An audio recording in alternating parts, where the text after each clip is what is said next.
Saludos cordiales, bendiciones para todos. Este es su canal Vida y Biblia, un canal donde trataremos temas bíblicos y temas relacionados con la vida cotidiana. Sean ustedes bienvenidos. Saludos cordiales, bendiciones para todos.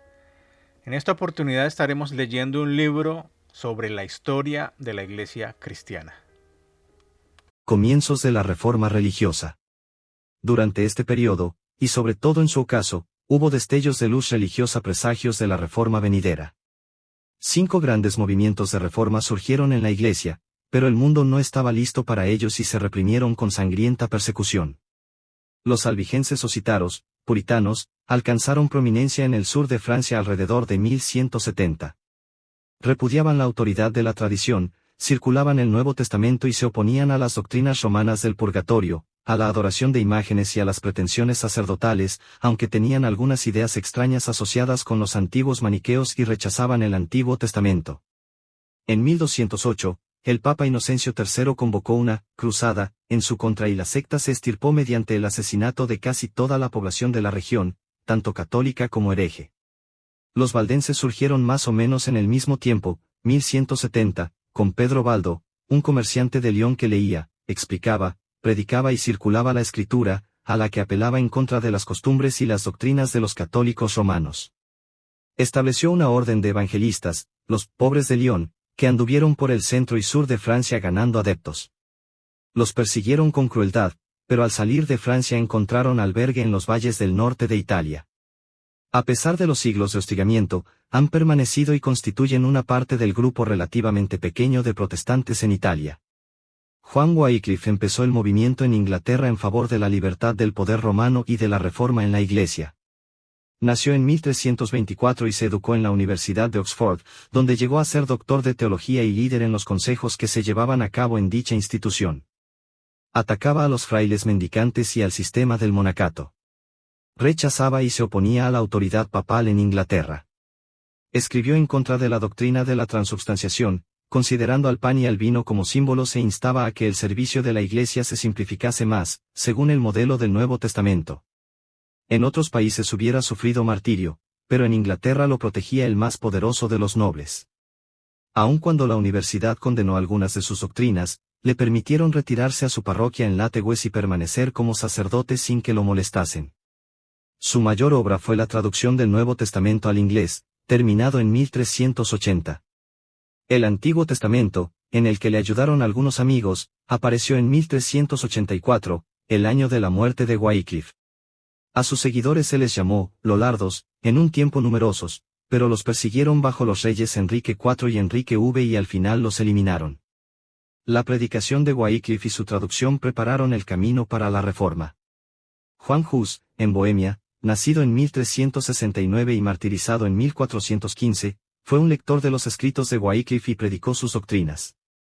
En especial, proclamó la liberación de la autoridad papal. Lo nombraron rector de la Universidad de Praga y por un tiempo tuvo una influencia dominante por toda Bohemia. El Papa lo excomulgó y puso la ciudad de Praga bajo censura eclesiástica mientras él permaneciera allí. Hus se retiró, pero desde su lugar de escondite enviaba cartas reafirmando sus ideas. Después de 2 años consintió en ir ante el concilio de la Iglesia Católica Romana en Constanza, Baden, en la frontera de Suiza, habiendo recibido un salvoconducto del emperador Segismundo. Sin embargo, violaron el pacto sobre la base de que la fe no se guardaría con herejes. En 1415, condenaron y quemaron en la hoguera a Hus, pero su suerte despertó el elemento de reforma en su tierra natal e influyó en Bohemia por todos los siglos desde su día. Jerónimo Savonarola, nacido en 1452, fue un monje de la Orden de los Dominicos en Florencia, Italia, y prior del monasterio San Marcos. Predicaba como uno de los profetas antiguos, contra los males sociales, eclesiásticos y políticos de su tiempo. Llenaba la gran catedral hasta rebosar con multitudes ansiosas, no tan solo de escuchar, sino de obedecer sus enseñanzas. Por un tiempo fue el dictador práctico de Florencia y efectuó una manifiesta reforma. Sin embargo, el Papa lo excomulgó. Lo apresaron, condenaron, colgaron y quemaron su cuerpo en la gran plaza de Florencia. Su martirio fue en 1498, solo 19 años antes que Lutero clavara sus tesis en la puerta de la Catedral de Wittenberg. Caída de Constantinopla. Los historiadores fijan la caída de Constantinopla, en 1453, como el punto de la división entre los tiempos medievales y modernos. El imperio griego nunca se recobró de la conquista de los cruzados en 1204. Sin embargo, las fuertes defensas naturales y artificiales protegieron por mucho tiempo a la ciudad en contra de los turcos que sucedieron a los árabes como poder dominante musulmán. Tomaron una provincia tras otra del gran imperio, hasta que solo quedó la ciudad de Constantinopla. En 1453, los turcos finalmente la tomaron, bajo Mohamed II. En solo día el templo de Santa Sofía se transformó en una mezquita y Constantinopla fue hasta 1920 la ciudad de los sultanes y la capital imperio turco. En 1923, declararon Ankara capital de Turquía. La Iglesia griega continúa con su patriarca, despojado de todo menos de su autoridad eclesiástica, con residencia en Constantinopla, Estambul. Con la caída de Constantinopla en 1453, termina el periodo de la Iglesia medieval. Eruditos y líderes. Mencionemos ahora muy brevemente algunos de los eruditos y líderes del pensamiento en el periodo estudiado. Durante los 1000 años de la Iglesia medieval, se levantaron muchos grandes hombres, pero solo citaremos 4 como los líderes intelectuales de su época. Anselmo nació en 1033, en Piamonte, Italia. Al principio, como tantos otros, era un erudito que vagaba por muchos países. Se hizo monje en el monasterio de Bec, Normandía y lo nombraron abad en 1078. En 1093, Guillermo Rufus lo nombra arzobispo de Canterbury y primado de la Iglesia de Inglaterra. Sin embargo, luchó contra Guillermo y su sucesor Enrique y por la libertad y autoridad de la Iglesia y por un tiempo sufrió destierro. Escribió muchas obras teológicas y filosóficas, y le han llamado, un segundo Agustín. Murió en 1109. Pedro Abelardo, 1079 a 1142, como filósofo y teólogo, fue el pensador más valeroso de la Edad Media. Puede considerarse el fundador de la Universidad de París, madre de las universidades europeas. Su fama como profesor atrajo a estudiantes por millares de todas partes de Europa. Influyó en muchos de los grandes hombres de la generación que le siguió.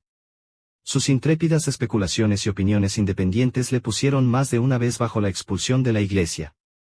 Aún más famosa que sus enseñanzas y escritos fue la romántica historia de su asunto amoroso con la hermosa Eloísa, por quien dejó los votos monásticos. Se casaron, pero después lo obligaron a separarse. Ambos entraron en conventos. Abelardo murió siendo abad y Eloísa abadesa. Bernardo de Claraval, 1091 a 1153, era de una noble familia francesa. Lo educaron para la corte, pero renunció a ella por el convento. En 1115 estableció en Claraval un monasterio de la orden cisterciense y fue su primer abad. Esta orden echó raíces en muchos países y a sus miembros se les conocía comúnmente como bernardinos. Bernardo era una unión admirable del pensador místico y práctico. Predicó y promovió la Segunda Cruzada en 1147. Hombre de mente amplia y corazón bondadoso, se oponía y escribía en contra de la persecución de los judíos. Algunos de sus himnos, como Cristo, si gozo al pecho da, y Cabeza ensangrentada, se cantan en todas las iglesias. Solo 20 años después de su muerte lo canonizaron como San Bernardo. Lutero dijo, si hubo en el mundo un monje santo y temeroso de Dios, fue San Bernardo de Claraval. La mentalidad más grande de la Edad Media fue la de Tomás de Aquino, 1226 a 1274. Se le llamó el Doctor Universal, Doctor Angélico, y Príncipe de la Escolástica. Nació en Aquino en el reino de Nápoles. En contra de la voluntad de su familia, los condes de Aquino, entró a la orden de monjes dominicos. Cuando era un joven estudiante era tan callado que le apodaron, el buey mudo. Sin embargo, su maestro, Alberto Magno, decía, un día este buey llenará al mundo con sus mugidos. Llegó a ser la autoridad más celebrada y elevada de todo el periodo medieval en filosofía y teología. Sus obras aún las citan, sobre todo por los eruditos católico-romanos. Murió en 1274 y lo canonizaron como santo en 1323.